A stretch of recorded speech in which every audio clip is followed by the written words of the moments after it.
স্বপ্নে বিয়ে দেখলে কি হয়, এটার ব্যাখ্যা কি? আসসালামু আলাইকুম ওয়া রাহমাতুল্লাহি ওয়া বারাকাতুহু। আমরা অনেক সময় স্বপ্ন দেখি, সেই স্বপ্নে অনেক সময় বিভিন্ন কিছু দেখে থাকি। স্বপ্ন মূলত তিন টাইপের হয়ে থাকে। প্রথমত হচ্ছে একটি সত্য স্বপ্ন, যেটাকে বলা হয় রুইয়া আস-সালিহা, সত্য স্বপ্ন, এবং সেকেন্ড যেটাকে বলা হয়ে থাকে রুইয়া শায়াতিন, যেটা শয়তানের পক্ষ থেকে হয়ে থাকে এমন কিছু স্বপ্ন, এবং তৃতীয় হচ্ছে রুইয়া নাফসানিয়া, অর্থাৎ যেটা মানুষের আন্তরিক চিন্তা, অর্থাৎ কখনো চিন্তার বিভিন্ন সারাদিন যেটা চিন্তা করেছে, ভাবনার কারণে সেই চিন্তার জায়গা থেকে রাত্রিবেলায় ঘুমের মধ্যে সে স্বপ্ন দেখেছে।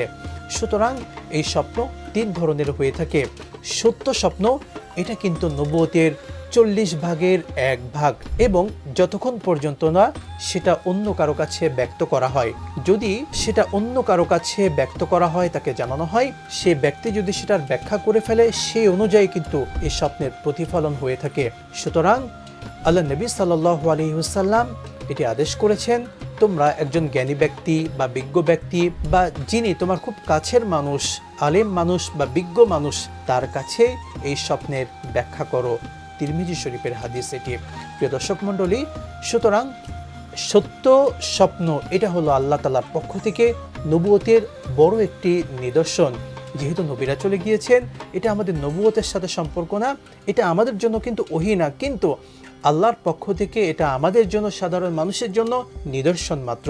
আমরা এই স্বপ্ন সম্পর্কে যদি পবিত্র কোরআনুল কারীমের কথাগুলো যদি আমরা দেখতে চাই, যে পবিত্র কোরআনে এই স্বপ্ন নিয়ে কি এসেছে, চলুন আমরা একটু দেখে নেই। আল্লাহ নবী সাল্লাল্লাহু আলাইহি ওয়াসাল্লাম সহ বিভিন্ন নবীদেরকে, রাসূলদেরকে আল্লাহ তাআলা স্বপ্নের মাধ্যমে বহু কিছু জানিয়ে দিয়েছেন। আমরা যদি এবার হাদিস শরীফের মধ্যে যাই, হাদিস শরীফে স্বপ্নের ব্যাপারে কি এসেছে, তাহলে আমরা বলতে পারি আম্মা জান আয়েশা সিদ্দিকা রাদিয়াল্লাহু তাআলা আনহা থেকে বর্ণিত একটি হাদিস। রাসূলুল্লাহ সাল্লাল্লাহু আলাইহি ওয়াসাল্লাম সুন্দর করে ইরশাদ করেছেন, 3 ব্যক্তি থেকে আল্লাহ তাআলা হিসাবের কলম উঠিয়ে নিয়েছেন, অর্থাৎ 3 ব্যক্তির কোনো হিসাব হবে না। প্রথমত 1 নাম্বার হচ্ছে ঘুমন্ত ব্যক্তি, যখন সে ঘুমন্ত অবস্থায় থাকে, অর্থাৎ যতক্ষণ না সে জাগ্রত হয়, সে সময় পর্যন্ত আল্লাহ তাআলা তার কলমকে, অর্থাৎ তার আমল নামায় যে কলম লেখা হয় বা বিভিন্ন কিছু লেখা হয়, আমল লেখা হয়, সেটা আল্লাহ তাআলা সেই কলমকে বন্ধ রাখেন, সে সময় তার কোনো কিছু লেখা হয় না। অর্থাৎ ঘুমন্ত অবস্থায় স্বপ্নে যা কিছু দেখা হয়, স্বপ্নের এটার জন্য আল্লাহ তাআলা তার বিভিন্ন আমল নামায় অনেক কিছু লিখবেন না। সেকেন্ড হচ্ছে একজন নাবালেগ, যতক্ষণ না সে বালেগ হয়, সে এখনো ছোট রয়েছে, বালেগ হয়নি, বালেগ হওয়ার পূর্ব পর্যন্ত তার আমল নামায় কিন্তু এভাবে খারাপ কোনো কিছু লেখা হয় না। এবং তৃতীয় হচ্ছে পাগল ব্যক্তি, যতক্ষণ না সে সুস্থ হয়ে থাকে।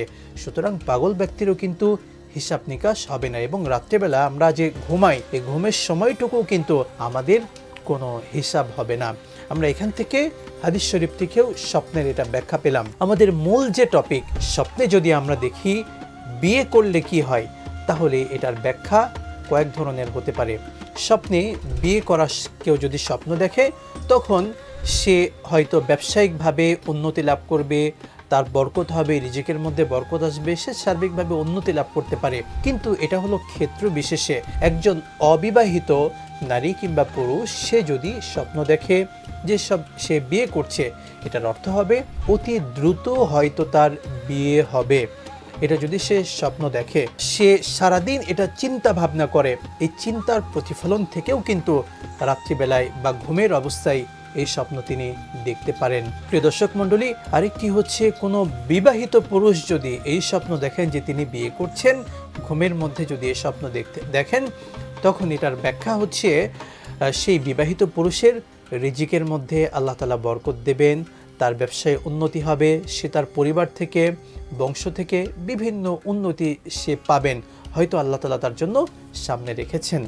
কিন্তু বিবাহিত নারী যদি স্বপ্ন দেখেন যে তিনি বিয়ে করছেন, তাহলে এর অর্থ হবে সেই বিবাহিত নারী তার কাছের কোনো মানুষ, নিয়ারেস্ট এমন কোনো মানুষের থেকে ক্ষতির সম্মুখীন হবেন খুব অল্প সময়ের মধ্যে। এই জন্য সেই নারীকে, বিবাহিত নারীকে অবশ্যই দান সদকা করে দিতে হবে। কেননা as-সাদাকাতু তারুদ্দুল বালা, এই দান সদকা করার কারণে আল্লাহ তাআলা তার উপর যে বিপদ আপদ হতো, মুসিবত হতো, এইগুলো থেকে আল্লাহ তাআলা তাকে হেফাজত করবেন। প্রিয় দর্শক মণ্ডলী, এই ছিল আমাদের আজকের বিষয়, অর্থাৎ স্বপ্নে বিয়ে দেখলে কি হয়। তবে একটি বিষয় মাথায় রাখতে হবে, আমরা সত্য স্বপ্ন বা আল্লাহর পক্ষ থেকে সুসংবাদ স্বরূপ স্বপ্ন পেতে হলে আমাদেরকে রাত্রে ঘুমানোর সময় পবিত্র বিছানাকে ঝেড়ে সুন্দর করে অজু করে পাক পবিত্র হয়ে ডান কাতে হয়ে আল্লাহর নাম নিয়ে সূরা ফালাক পড়ে, সূরা নাস পড়ে, আয়াতুল কুরসি পড়ে, এরপরে বিভিন্ন দোয়া আছে, আল্লাহুম্মা বিসমিকা আমুতু ওয়া আহইয়া, ঘুমানোর দোয়া পড়ে সুন্দর করে সুন্নাহ মোতাবেক যদি আমি ঘুমাই এবং সারা রাত ভালো অবস্থাতে যদি আমি ঘুমাই এবং যদি এই ঘুমের মধ্যে আমি ভালো কোনো স্বপ্ন দেখি, তখন বুঝতে পারবো যে হ্যাঁ, নিশ্চয়ই এটি আমার জন্য ভালো কোনো স্বপ্ন হতে পারে। আসুন আমরা এই আমলগুলো করি। আল্লাহ তাআলা আমাদেরকে আমল করার তৌফিক দিন।